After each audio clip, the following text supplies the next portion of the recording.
Hello everyone, कैसे हैं आप लोग। आज की क्लास में हम लोग स्टार्ट करने वाले हैं इंडियन पॉलिटी। ठीक है, तो इंडियन पॉलिटी में हमारा जो है जो कवरेज होगा, मैं मैक्स से मैक्स इसमें 19 टू 20 लेक्चर्स लूंगा। ठीक है, और 20 लेक्चर्स में हमारा पूरा इंडियन पॉलिटी कवर हो जाएगा, जो भी बड़े टॉपिक्स आ रहे हैं।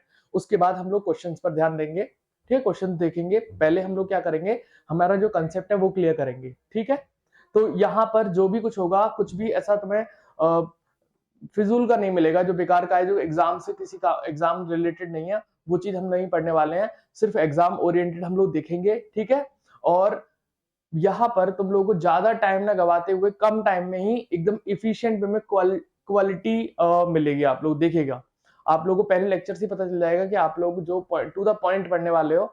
ज्यादा हमें डिटेल, मतलब डिटेल में भी पढ़ेंगे और टू द पॉइंट भी पढ़ेंगे। मतलब डिटेल में मैं पूरा डिस्कस करूंगा, और जो मैं लिखवा रहा हूँ बोर्ड पे जो भी लिखा हुआ है वो आप लोगों के लिए इंपॉर्टेंट है। कॉपी में जो कुछ भी लिखा हुआ है वो सब इंपॉर्टेंट होगा, जिससे टू द पॉइंट होगा तो समझने में आसानी होगी। लेकिन ज्यादा अगर खिचड़ी पका देंगे तो समझ में भी नहीं आएगा। ठीक है, तो अभी क्या करना है, आप लोगों को जो भी मैं बोलूंगा वो आप लोगों को ध्यान से सुनना है। ठीक है, और अभी लिखना बिल्कुल नहीं है, कॉपी में लिखना बिल्कुल नहीं है।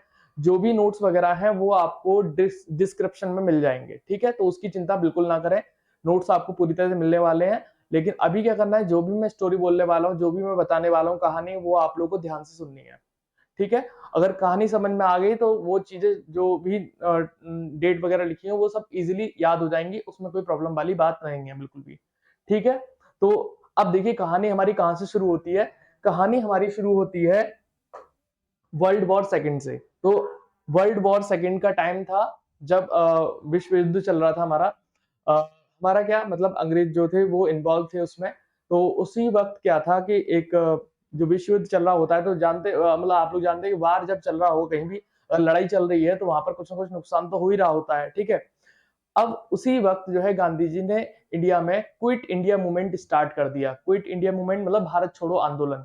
तो इससे क्या हुआ कि जो अंग्रेज थे वो और ज्यादा प्रेशर में आ गए। ठीक है, एक तो वो प्रेशर जो वर्ल्ड वॉर का है, दूसरा प्रेशर ये था कि यहाँ पर जो है एक भारत छोड़ो आंदोलन, यहाँ पे लोग जो है आंदोलन कर रहे हैं। ठीक है, उन्हें अंग्रेजों को भगाने के लिए।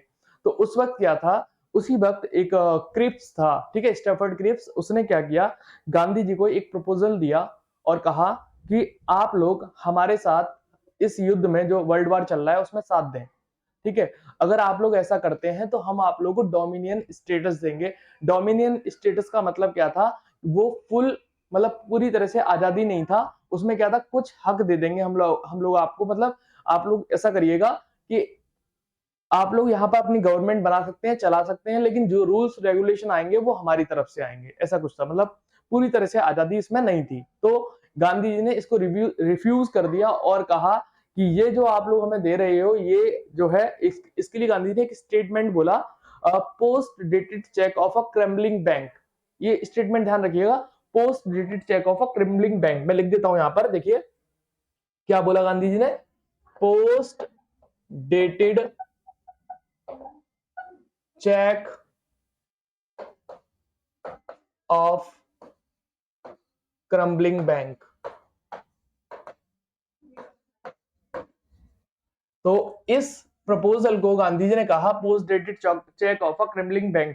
तो उन्होंने ये कहा कि ये जो है आप ऐसी बैंक का चेक दे रहे हो जिस बैंक की खुद गारंटी नहीं है वो कब तक चलने वाली है। इसका मीनिंग ये हुआ बेसिक।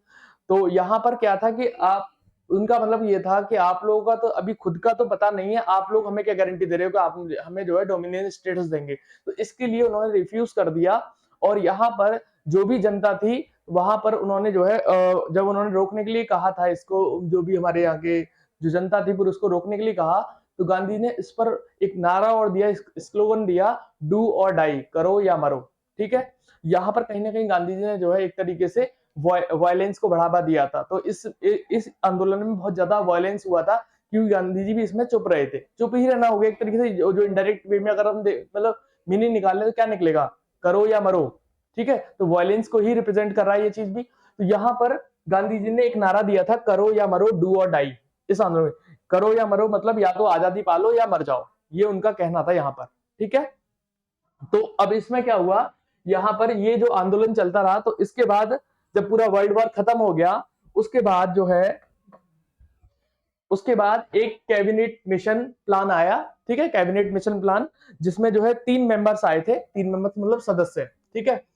पहले थे हमारे स्टेफर्ड क्रिप्स, दूसरा एवीज अलेक्जेंडर और तीसरा पैथिक लॉरेंस। ये 3 मेंबर्स थे और इन 3 मेंबर्स ने कहा कि हम आप लोगों को आजादी दे सकते हैं, हम लोग को आपको आजाद कर देंगे, लेकिन अभी एक प्रॉब्लम ये है कि अगर हमने अभी आजाद कर दिया तो आपके पास कोई रूल बुक है, कोई ऐसा कानून है जिससे आप लोग देश चला सको।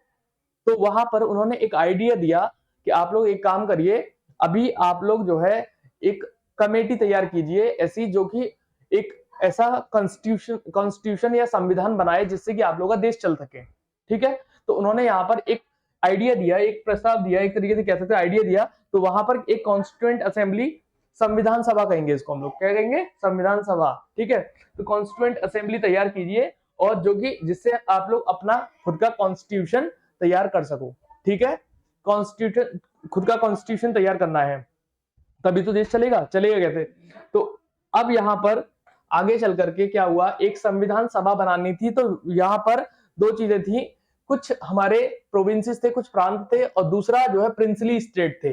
तो यहाँ पर जो प्रोविंसेस थे, यहाँ से मेंबर्स जो है इलेक्ट करके लाए गए, मतलब इलेक्ट मतलब एक तरीके से वोटिंग की गई, ठीक है, इलेक्ट करके लाए गए। और यहाँ पर जो प्रिंसली रूल्ड स्टेट से, प्रिंसली मतलब किंग्स वगैरह जहां पर राज करते थे, मतलब बेसिकली क्या होता था, यहाँ पर जो प्रोविंसेस थे, यहाँ पर अंग्रेजों का खुद का डायरेक्टली शासन था, लेकिन यहाँ पर इनडायरेक्ट वे में शासन करते थे। मतलब अंग्रेज जो किंग्स थे वो भी इनके कब्जे में ही होते थे। तो जो शासन होता था वो भी एक तरीके से ब्रिटिशर्स का ही था वहां पर भी, क्लियर है। तो यहाँ पर, यहाँ से जो है नॉमिनेटेड मेंबर्स आए थे और यहाँ से जो है कुछ मेंबर्स इलेक्ट होकर के आए। तो फिर उन दोनों से मिलाकर के एक जो है कॉन्स्टिट्यूएंट असेंबली तैयार की गई, संविधान सभा तैयार की गई, जिसको जो है कानूनन एक संविधान बनाना था, ठीक है। चलिए आगे देखिए। अब यहाँ पर 9 दिसंबर 1946 को, ठीक है, 9 दिसंबर 1946 को फर्स्ट मीटिंग हुई, जिसमें डॉक्टर सच्चिदानंद सिन्हा को जो है टेम्पररी चेयरमैन बनाया गया, ठीक है, टेम्पररी जो है हेड बनाए गए वो उसके। फिर उसके बाद आगे चल करके क्या हुआ, हाँ, इसमें जो है मुस्लिम मुस्लिम लीग भी शामिल थी, लेकिन इसमें जिन्ना शामिल नहीं हुए थे, ठीक है, जिन्ना शामिल नहीं हुए थे।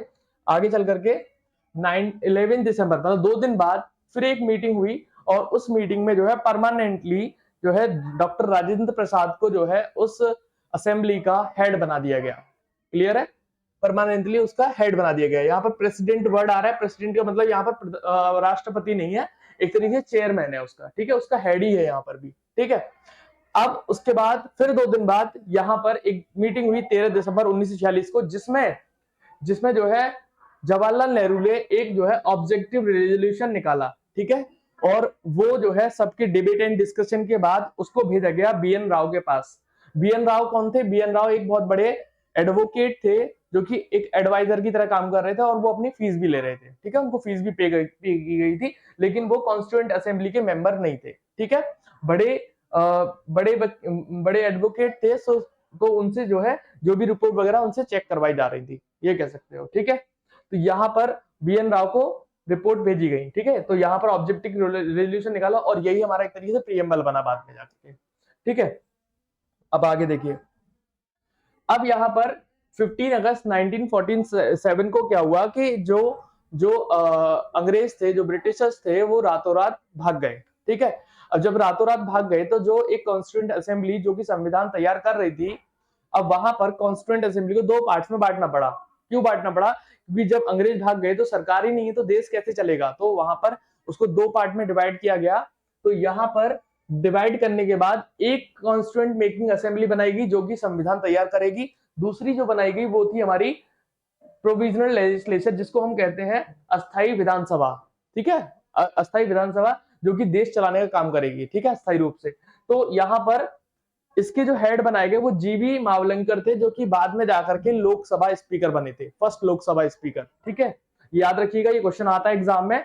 फर्स्ट लोकसभा स्पीकर कौन थे, जीवी मावलंकर, और इन्हीं को हेड बनाया गया था प्रोविजनल लेजिस्लेचर का, ठीक है, जब, ठीक है, जब अंग्रेज चले गए थे, क्लियर है यहाँ पर। चलिए आगे बढ़ते हैं। अब देखिए क्या हुआ, 29 अगस्त 1947 को क्या हुआ, यहाँ पर एक कॉन्स्टिट्यूएंट असेंबली ने एक ड्राफ्टिंग कमेटी तैयार की। ड्राफ्टिंग कमेटी जो है जिसने क्या किया, जिसमें जो है जिसमें जो है 7 मेंबर्स थे और 7 मेंबर से एक मेंबर जो है डॉक्टर भीमराव अंबेडकर, वो उसके हेड बनाए गए। डॉक्टर भीमराव अंबेडकर जो है ड्राफ्टिंग कमेटी के हेड थे और ये आगे चल करके लॉ मिनिस्टर बने। ठीक है, आगे चल करके पहले लॉ मिनिस्टर बने और इनका बर्थ प्लेस है मऊ, जो कि एमपी में पड़ता है। ठीक है, एक एक पॉइंट यहाँ पर जो भी मैं बोल रहा हूँ, जो भी मैंने लिखा हुआ है, वो सब कुछ इंपॉर्टेंट है। ठीक है, चलिए आगे बढ़ते हैं। आगे बढ़ेंगे। देखिए फेब 1948 में क्या हुआ, डिबेट एंड डिस्कशन हुआ। उसके बाद 26 नवंबर 1949 को जो है हमारा जो संविधान था उसको जो है एडॉप्ट किया गया। ठीक है, एडॉप्ट किया गया और पार्शली उसको लागू भी किया गया। और यहाँ पर मैंने वर्ड लिखा है the constitution of India. Constitution of India का मतलब यहाँ पर ये हमारा एक्चुअली जो है हमारे कॉन्स्टिट्यूशन का नाम है। जैसे हम लोग बोलते हैं ना इंडियन कॉन्स्टिट्यूशन, इंडियन कॉन्स्टिट्यूशन जो है कॉन्स्टिट्यूशन के अंदर नाम नहीं है, नाम जो होगा वो द कॉन्स्टिट्यूशन ऑफ इंडिया है। क्लियर है? ठीक है, आर्टिकल 393 में लिखा हुआ है। ठीक है, तो इसको जो है यहाँ पर पार्शियली अप्लाई किया गया। अब यहाँ पर एक तरीके से पार्शियली क्या, उसको अप्लाई तो किया गया था पूरी तरह से ही, लेकिन पार्शियली और कुछ चीजें छोड़ दी थी, तो उसको हमने पूरी तरह से अप्लाई किया था 26 जनवरी 1950 को। ठीक है, पूरी तरह से। अब यहाँ पर 26 जनवरी 1950 को अप्लाई करने का मेन रीजन था हमारा, जो हमारा एक हिस्टोरिकल रीजन था। जो जवाहरलाल नेहरू थे, उन्होंने रावी नदी के तट पर जो है फ्लैग होस्टिंग करी थी 1930 में। ठीक है, तो वो एक हिस्टोरिकल रीजन था। उस वजह से जो है 26 जनवरी को यहाँ पर हमने जो है संविधान को पूरी तरह से लागू किया। क्लियर है? समझ में आ गया होगा यहाँ तक? कोई दिक्कत तो नहीं है यहाँ पर? ठीक है, तो ये हमारा फर्स्ट लेक्चर था और इसमें जो भी मैंने लिखवाया है, जो भी मैंने कराया है बोर्ड पे, वो सब कुछ एक एक पॉइंट इंपॉर्टेंट है। और बच्चों मैं साथ के साथ भी लिख सकता हूँ, लेकिन प्रॉब्लम क्या थी कि मैं चाहता हूँ आप लोगों का कम से कम समय बर्बाद हो। ठीक है, तो यहाँ पर आप लोगों को अगर लिखा रहेगा तो मैं लेक्चर छोटा होगा, तो लेक्चर छोटा होगा तो आपको लेक्चर करने में ज्यादा प्रॉब्लम नहीं होगी, ज्यादा टाइम कंज्यूमिंग नहीं होगा। ठीक है, जो समझाना था मैंने समझा दिया है और जो भी चीजें मैंने यहाँ पर लिखी थी वो एक एक वर्ड इंपॉर्टेंट था। ठीक है, क्लियर है यहाँ पर? चलिए, चलो मिलते हैं हम नेक्स्ट वीडियो में। ठीक है, आज के लिए बस इतना ही। Thank you class.